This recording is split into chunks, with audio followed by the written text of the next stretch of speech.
I'm on a journey around Calcutta with comedian Anuvab Pal. Together we're exploring the legacy of the British Empire in India. It's time we discuss one of the most combative relationships that gathered pace when Mahatma Gandhi began his All India movement against British colonial rule and came up against the fiercest of imperial adversaries. Churchill is surely the greatest Briton that Britain has ever produced. The great British bulldog. We certainly have things in common. A love for an empire, a passion for a good punch-up, and a penchant for a good drink. Some say that I bear a passing resemblance to him. Never. He feels the feeling of human conflict. What do you think? That's right, close, but no cigar. Mahatma Gandhi, Winston Churchill's nemesis, was an Indian lawyer and social activist who led India to independence. In 1920, he was the supreme leader of the Indian National Congress and of the freedom movement. Gandhi encouraged non-violent campaigns of resistance against the British, and by swapping shirt and tie for a traditional dhoti, showed his support for India's poor throughout. World leaders found him formidable, but Winston Churchill went a step further, and it all got rather personal.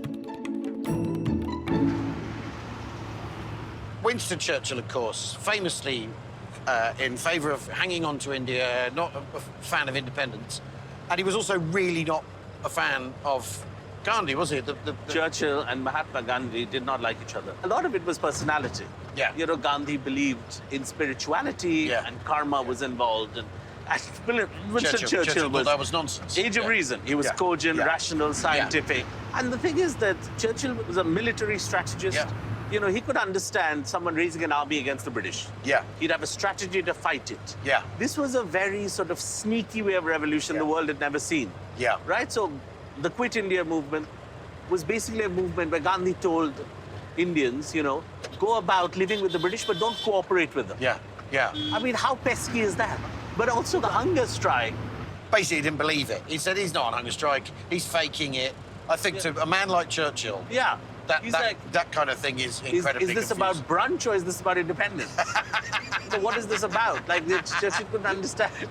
You're cutting down your carbs or trying to save your country? Yeah. What aspect of it? Mahatma Gandhi's vision for India was unity and brotherhood. He made clear that in spite of his love for the British people, imperialism had been the greatest crime against humanity. Some people just don't know what they want, do they? Admittedly, we did strip them of their resources, give them zero-hour contracts, nick their biggest diamond. And when they asked us to leave, they moaned about that as well. Oh, blimey. Isn't easy being imperial, you know. By the end of the Second World War, Britain was broke, and the idea of empire was over.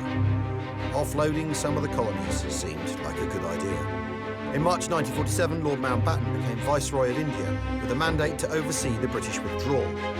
He gave Cyril Ratcliffe, a London lawyer, weeks to do a job that should have taken years. Hundreds of years of British involvement in India was wrapped up in an unseemly haste.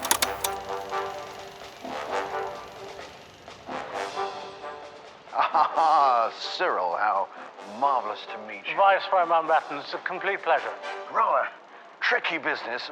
Over here, Bengal. Yes. Awful lot of Muslim chaps. There are. Right, and then over the other side, Punjab and so Yes. on, an awful lot of Muslim chaps. Right. And in the middle, Hindu chaps, right? Could we just draw arbitrary lines? Yes, we'll come in here, over this Yes. side. There we go. Right. So it could be safe to just call this Pakistan, is that all right? Wonderful. Yeah. And then over this side, there we go. Then we'll cut that bit off there, Right. like that. I believe we've done the partition. Yes, you can go. Yeah? Marvellous. The partition of India into two new and separate nations, Hindu-majority India and Muslim-majority Pakistan, triggered one of the greatest migrations in human history. Millions of Muslims headed to West and East Pakistan, now known as Bangladesh, while millions of Hindus and Sikhs headed in the opposite direction, into India. Many never made it.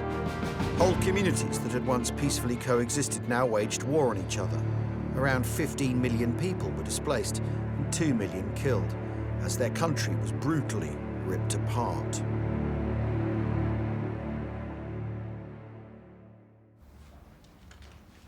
I mean, this is a ridiculous state of affairs, isn't it? Let's be honest now. What this is, though, is a solution born out of sort of basic desperation. We need to get out. Yeah. How do you feel about partition? What do you think about it? Well, you know, I think a lot of our collective memories are shaped by Hindus and Muslims fighting each other. Right. Right? And I don't think it's entirely fair to blame the British for that, because there was always Hindu-Muslim rivalry. Yeah. But it's only exacerbated because now you've drawn a line and created countries. Yeah. Right? So the odd irony is that the British created the country because the Mughal Empire didn't really put together the whole landmass. Yeah. But then again, you've created the country, you've made the map of India, you've made a thing called India. And then you know, from hundreds of little kingdoms. And then for reasons of expediency, you chop it up. Divided it. Yeah, yeah. It's been really amazing talking to Indians because the debate in Britain very much is for or against empire. But what we've been having here is subtle, nuanced, complex conversations. Britain changed as a result of its association with India. Our language is full of Indian words. We drink tea. Curry is supposedly our national dish. And both countries changed each other. It's from London. The engine's from London. But it's subtle and complex because the two countries are so tangled up in each other's cultures. So there's this more blurred version of simply the British show up, conquer, enslave and exploit. There's more to it than that. Come on, we can do this. I think after the trip, I feel a little bit differently about empire and about my relationship with India. Quickly, we gotta go in a hurry. I'm a lot more aware of my privilege. Give you extra bakshish, hurry up. I've come to realize how fortunate I am with unfair advantage thanks to the British Empire because of language and education. Would you shoot him at point blank range? No, I would just remove him from that job. I'm quite glad that there is a new India that's rising out of meritocracy that has forgotten about the empire. He's like, I wasn't around. I don't give a shit about the English. Why don't you go ask someone who was there around that time? Amazing. Great answer. Maybe in 20, 30 years, Indians like me with this accent will not exist. And you'll be having a chat with someone speaking Hindi, and I'd be happy for that. He's saying it's very, very good, but look at his face. If you look at the balance sheet, Britain is enriched. India is impoverished by the sort of 350-year association. And yet, be careful not to be glib about it. It's not all bad or all good. At the end of it, there's India. And there wasn't India before the British arrived.